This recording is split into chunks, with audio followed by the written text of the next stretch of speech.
Our students, Brian Proctor back again with another video. Classes in session. And today's video is going to be talking about background. And since I've decided to talk about background, I switched up the background view today. So yeah, this video, what am I trying to say? I'm trying to say this, and my camera shut off, so I'm looking at my monitor. I'm trying to say this. I forgot what I was going to say. Let's cut this thing and then get right back to it when I remember what the heck I was going to say. Okay, now I got it now. I was going to, I lost it. Okay, I think I got it. I film the drawing first, and then I come in and I film the intro last so that I'll know what I need to say. That's what I was trying to say. Yeah, it ain't easy doing these videos, y'all, okay? It's not easy. So, I think I said what I was going to say in the video, but just for the sake of it, this is if you don't know how to draw background, this is your very first time drawing background. I did an easy, simple, step-by-step kind of thing to get you started in drawing background. The other thing I'm trying to say is give me a thumbs up, give me a like. I never ask for likes and subscribes in the video because I'm more about getting the video, but I need to get these likes and subscribes so I can get my viewership, participation stuff up. So yeah, this is getting to be one stupid intro. All right, so let's go to the video and give me a like. Give me a like. Go back and look at some old videos. Give me some likes on those too. All right, let's just get into it. Let's get into it. Okay, so what prompted this is that a subscriber, and I hope you're a subscriber. Let's go figure it out. I hope you're a subscriber. Wrote to me and he wanted me to take a look at his drawings and critique them basically because he wanted to do a comic book. So like a lot of other artists, they focus on doing the anatomy. You know, you draw anatomy, you draw your bodies, your heroes, your this, your that, but you never focus on doing your background. So I asked, his anatomy was good, and I asked him how was he on background, and he said he'd never really done background before. So that prompted me to come up with this idea to show you how to do background. If it's your first time drawing backgrounds, this is probably the easiest way that I can think to do backgrounds. Now, I have done background videos before, perspective videos before, and I'll probably continue to do them if I find easier ways to do it. So this is probably one of the easiest ways that I can think of to do it. And if I find an easier way, then I'll show you how to do that. Now, to do this, all you need is the letter L. The letter L, like that. That's the letter L. Anybody can draw the letter L. Now that letter L is representing part of your wall. Now if you take this and you take from this point and you come back out like that, then you have a corner of your wall. You have a corner, two walls, your corner, your floor. Now if you're doing a comic book, if you're drawing a hero, your hero is going to be in either two places. He's going to be inside or outside. So if he's inside, then more than likely there's going to be walls or something around that. Now if this is your first time drawing any type of background, realistically any type of background, this is probably the best way to start with that letter L, like that. And then put that wall there. Put that other piece of line there, which is representing your wall. So now this L could be right here in the middle. Say if this is your picture, this L could be right here in the middle. It could be way over to the side, however you choose to do it. But you have that L, and it automatically gives you a wall, two walls actually, to start to place your character. Now whether he's in a bedroom, a kitchen, bathroom, garage, wherever, there's going to be a corner of a wall. Now you don't have to draw your character in the corner, but that's just a start for you to start placing stuff and placing your character. Now anytime you place something at your L, it cannot be past this line here. It cannot be past that line or above that line or above this line. Let's say for instance, if I put my character standing here, it has to be below that line because this is your wall line. This is what is it? The what do you call that? On the floor, the baseboard. So if I put the character here, he's floating. He's either floating or he's a painting on that wall. So everything you put has to be below that line. Now, if you're going to put furniture or something, and this is where I continue to tell people, you must learn your shapes. If you don't know your shapes, if you don't know how to draw your rectangles and your squares and put them in 3 dimensions, don't even try to start a comic book. That might hurt your feelings, but do not try to start a comic book if you don't know how to draw these shapes, all these different shapes, your cylinders, your triangles, any of this stuff. Because that's what you're going to be doing. Next to doing your characters, throwing punches and stuff, you're going to be doing all these shapes, because there's going to be chairs and beds and televisions and light posts and cars and everything else around them. And everything is this shape. And if your shapes are off, then your whole book is off. So if you're wasting your time, taking 6 or 7 months to draw your book, and your character is looking right and tight, and your background is off, then your book is really not going to go anywhere. It's going to get a lot of criticism. You're going to be mad, and you're going to stop drawing. So master your shapes before you even start to put your book together. So we have your wall here. You want to put something there on the floor. You cannot put it above this line. So let's do this. Let's put a rectangle here, like that. Let's put another one here, like this. Now these could be whatever you want, because most furniture and stuff is square. Up, up, up, up. So let's just do this. Let's just say this is a shelf. Let's just say we have this, and we have this. So this is a shelf with some stuff on it. You could be in a room. Here's another shelf right here. So we have this right here, this right here. So we see the bottom of that. We'll probably see, let's just say just a little bottom of this one. We're going up, since this is the thing, it's got to go up like this. And then we will see maybe just the sides of this. And then of course, here's the top of this thing right there. Let me ink this so that you can understand this. And this is what I'm saying about you must learn your shapes, period. There is no getting around that.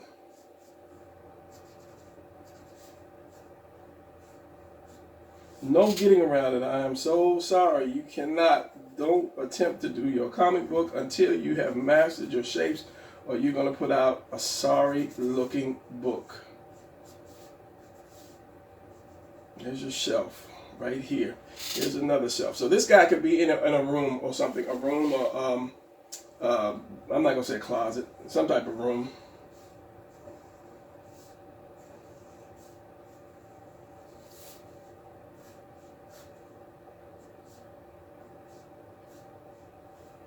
And where's the other shelf? Is right here. It's going to be here, here.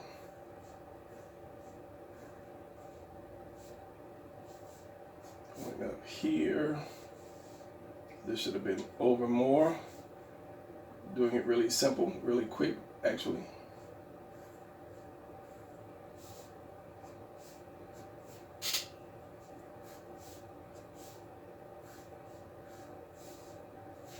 There. Now, you have your shelves, you have your guy who could be standing here. Maybe he's got his weapons or something on that shelf. Maybe he's getting ready to go out to fight, or maybe it's just some pictures from the family, whatever. He put his mask on, He's looking at his thing. Give him a little V-neck and give him a little cape, just because this is comic books. Give him some drawers, because everybody in the 80s always had the little underwear on. Underwear and boots. And a symbol. What's the symbol? The symbol is thumbs up, man. How do you do a thumbs up? Thumbs up, man.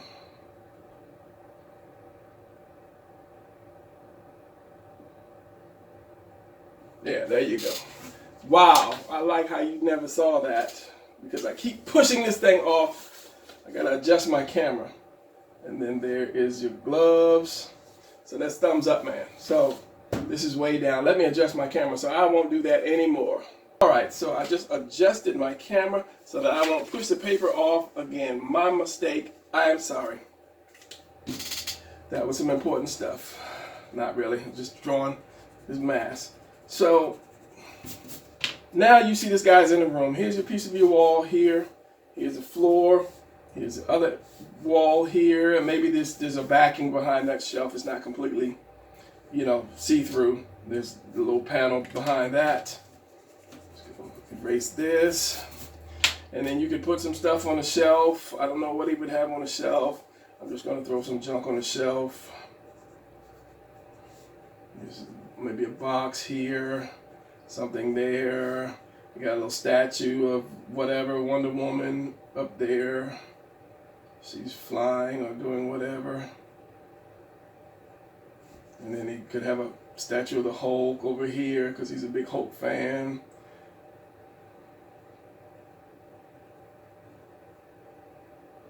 There, so whatever. Same thing here. He could have some, I don't know, some playing cards or whatever. And whatever, vase full of flowers. Right there. So there you have background. There you have your background, and it's just easy because you started with that L. Now putting other stuff in there is a little bit harder, but you start out with your L. Now anything you want to do, if you've done your story, if you've written your story, you're going to know where your character is at all times. So if he's in a living room, find a picture of a living room, or take a picture of your living room. Nobody has to know. You might not use this whole thing. You might just crop it out like right here. This is all you might need. So nobody can say, oh, that's probably his living room. They don't know. If you have a bookcase, you don't have to have your books on the bookcase. You can put something else on the bookcase if you want. But just take a picture of your room from the angle that you see from your drawing or from your story, and then just draw that, and then just draw your character in however he's supposed to be in. Now, what else was I saying? Okay, so next piece of paper. You have your L. You have your L. Now, you're going to bring this out. If you bring it, you can bring it out at certain angles, but if you bring it straight down, then what that turns into is a wall. This is a wall, so you're looking around the wall. So if you don't really want to go straight down, because it becomes a wall. It's like standing on the side of the wall looking around the corner, which I'm just saying. So you would have, this is what you would have like this. You would have the guy peeking around the wall at somebody else. Let's say this is a door, and the other guy is like walking through the door he's leaving.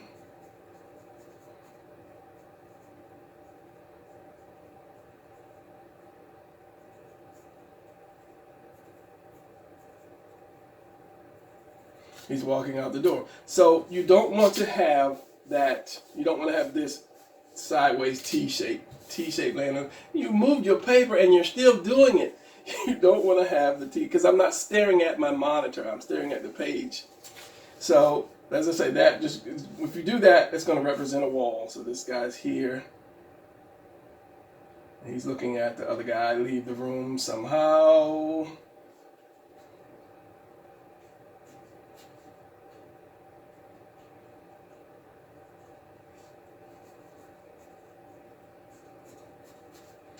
And this guy's leaving.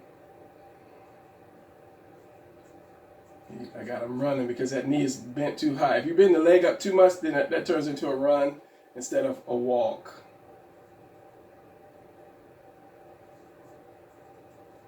So he's walking out.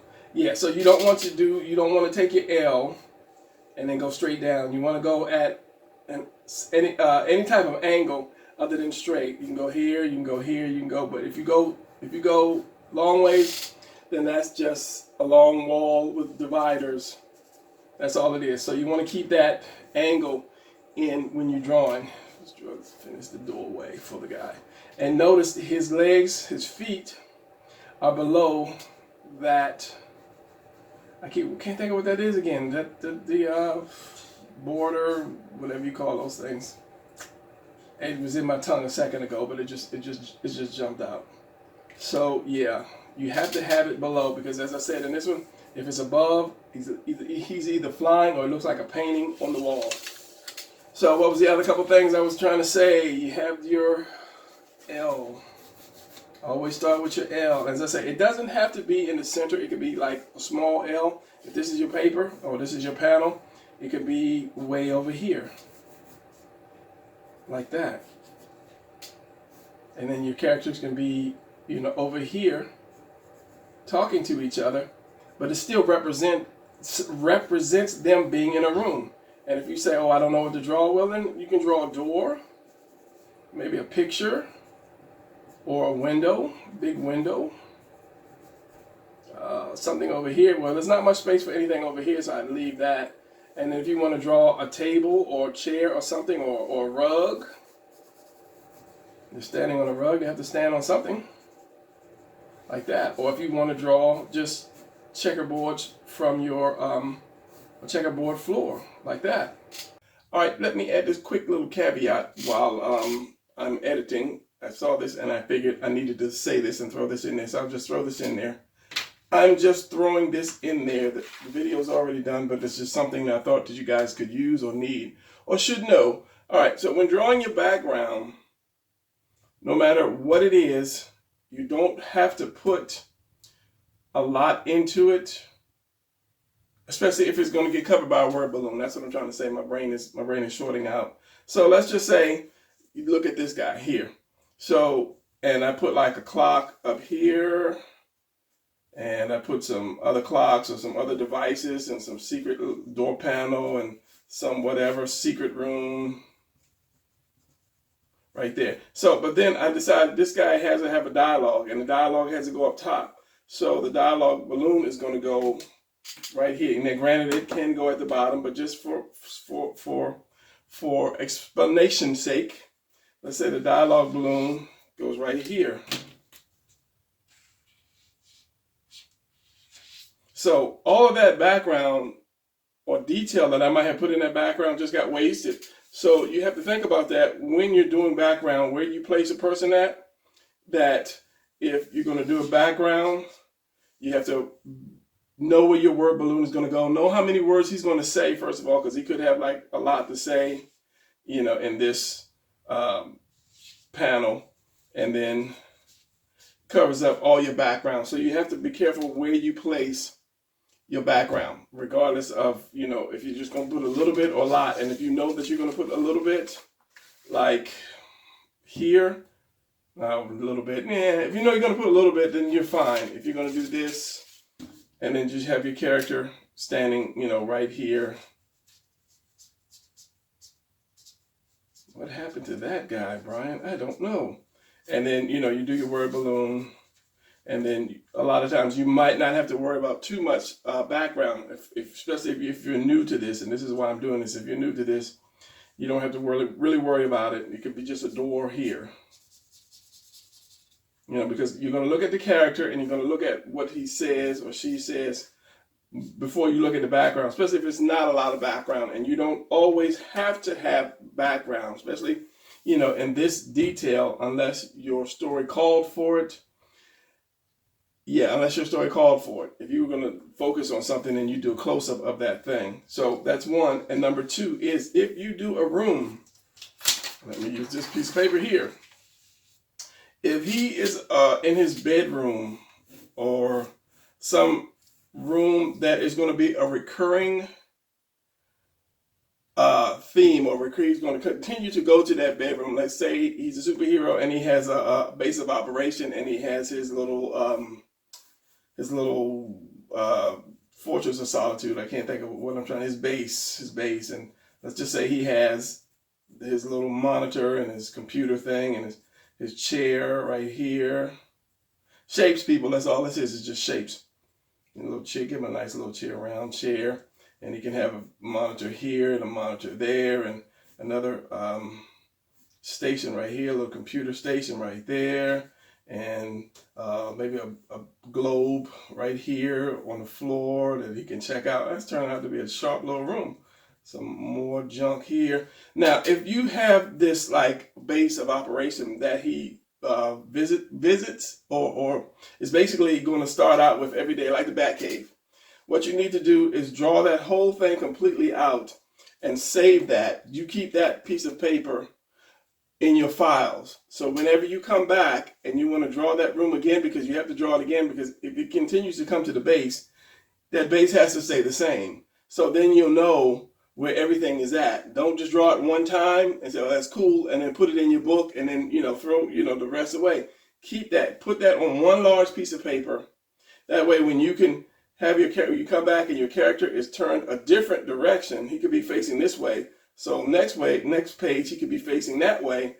So you're going to have to know what it looks like or what's over here. Say like, okay, the globe is over here. This little station is over here. He's going to be right here. So then you'll know, and then let's say this little thing, if he's at the end of here, the monitor's here. So whenever you turn this around, you will be able to redraw it right. I mean, if you did like this, if this is an overhead shot, and you have your monitor, your desk here, chair here, globe here, monitor here, this desk right here, and then monitor, whatever these two things are.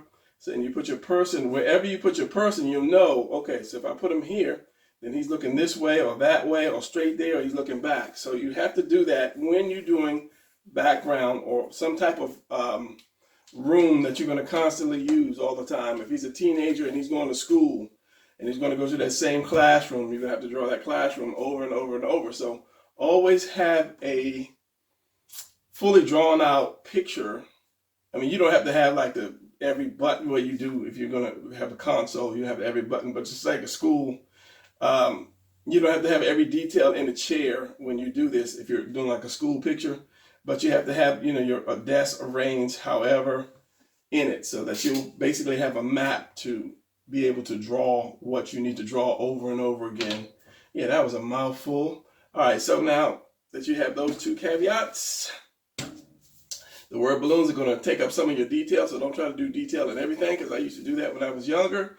I try to draw all these leaves in the trees, every little leaf and a branch, and then I cover it up with a word balloon. Kill me. And then you have to have a map, I don't know what you would call this right now, to a diagram of your most visited room or rooms. He could be, base of operation could be there, and next room could be his bedroom, and next thing could be something else, bathroom. So you have to have that. That's part of your design work.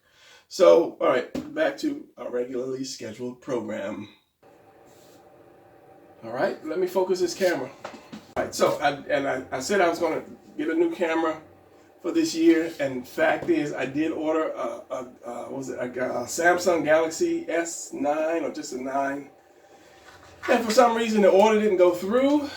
So something's telling me not yet, because that's a $600 phone, and I cannot see spending $600 on a phone, because you will never use a phone $600 worth. What do you do with a phone? You talk to people, you text, and you look at Facebook. That's not worth $600. But since I'm filming and it's for the business, I was going to invest $600, but for whatever reason the order went through, because I had the confirmation number, which I never wrote down, which it didn't. But the phone was never delivered, because I had a one-day delivery and it never delivered. So when I went back to find out where it was, it said, "Put your confirmation number down," which I never wrote, and they never took it out the bank, the money out the bank. So obviously the order never got put through. So I won't get a camera today. So what was I saying? Okay, enough of my whining. Here we have your L again in your room. Now if you put something in here, this kind of helps you out with your perspective. Move it up, move it up, move it up. And let's say put a box. Let's say I put a box here. Let's do the top of the box. Take it above the wall a little bit. Like that. Here's my box. Right there. Sitting on the floor in that room, close to that corner. Now, if you do this, it's a 2-point perspective. It automatically turns into a 2-point perspective because you see two sides of the box. So if you go here, you go here, you go here, and you go here, somewhere way up here, probably up here, is going to be your eye line. So that way you'll know what you want to do with everything else, or how you want to fix everything else in that room so it would be in perspective. Just know if you draw a box, you see two sides. If you see one side of the box, nothing. If you see the other side, just going back, then that's 1-point perspective. But if you see two sides, not the top and the front, but the side and the side, plus the top, which is 3 sides, Get it together, Brian. 3 sides. Then you know you're going to go your perspective. And then you'll easily find wherever these lines line up, you're going to have your eye line. And from your eye line, you can, where did the eye line go? From your eye line, you can do whatever else you need to do. But just to get started,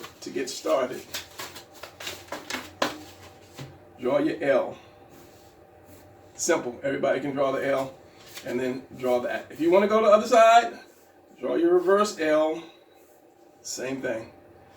Not again. My bad. That's because I have the camera zoomed in. I didn't want all this space shown. I'm trying to keep it close so you don't see all this nakedness over here. So yeah, again, opposite L, like that. There's your room again. Same thing. Put your guy in it. Got to be below the line.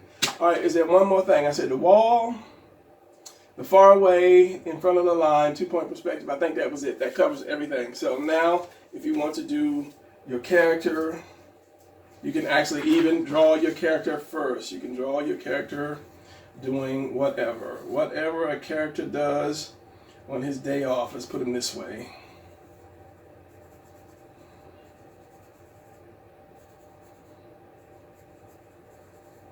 He could be jazzercising or whatever.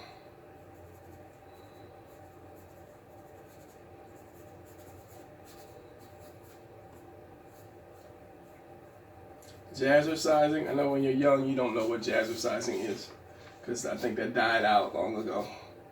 You can be running to the phone. The phone is ringing, so he's running to the phone right now. So again, here's my character. Here's my wall. Put his foot. This foot is on the ground. This one's fine. It's up in the air. Here's the back. Here. Here's the side. Here. Here's the L. Now you have somebody in a room. If that was smaller, if the character was like really small and my panel was bigger, or if I put my character way over here and here's my panel, then I could put the L way over here as if he just ran, once again, as if he just ran through the door, if he's running through the door. Like that. But now you have some background to go on. I'm gonna get this right next time. I promise you guys. That was unacceptable, Brian. Unacceptable with this camera thing. So yeah, as I say, whatever room he's in, you put this stuff there. You can make sure it's just behind the behind this line, below this line. If it's a refrigerator, he just ran into the kitchen. It's a refrigerator, should be a little wider. Depends on what kind of refrigerator you have. Go look on your refrigerator, see what it is. There's a refrigerator next to the refrigerator. It could be the sink. The sink. Your sink here, your little faucet, your knobs, deep into the sink, whatever. It could be a microwave next to it. So yeah, you just have to know what's in your room, or what room he's going, or what room that character is in. I just lost it. What room that character's in, regardless of what the character may be doing.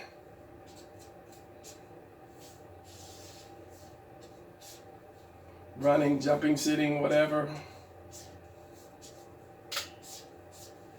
This is the wrong marker to use because this is the dead one. I just did not throw it away yet because I'm cheap like that.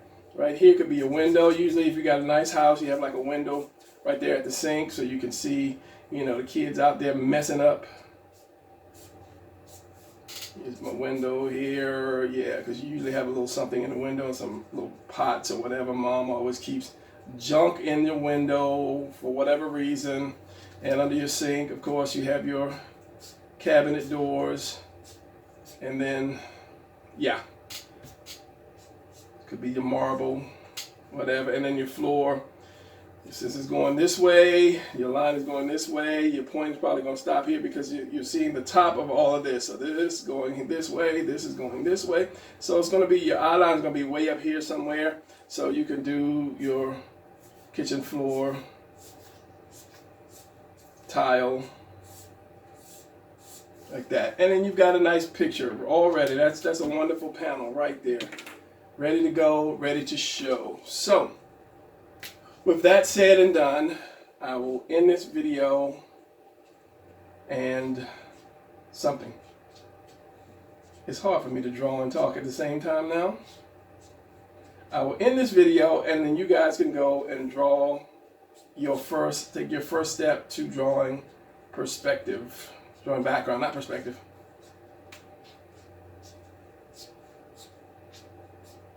And all of this stuff is just by drawing over and over and over and over and over and over again and memorizing what you've drawn. So, yeah. He's going to get the phone, which is in the next room, way out there somewhere. So, yeah, that's it for this video. And give me a thumbs up. I said I was going to keep saying that at the beginning. Give me a thumbs up, because YouTube likes to see that kind of stuff. I'll get like 300 views, which is still really low, but I'm hoping I get the 100,000 views per video like some of the big boys. But I'll get 300 views and like 20 thumbs up, which is, come on.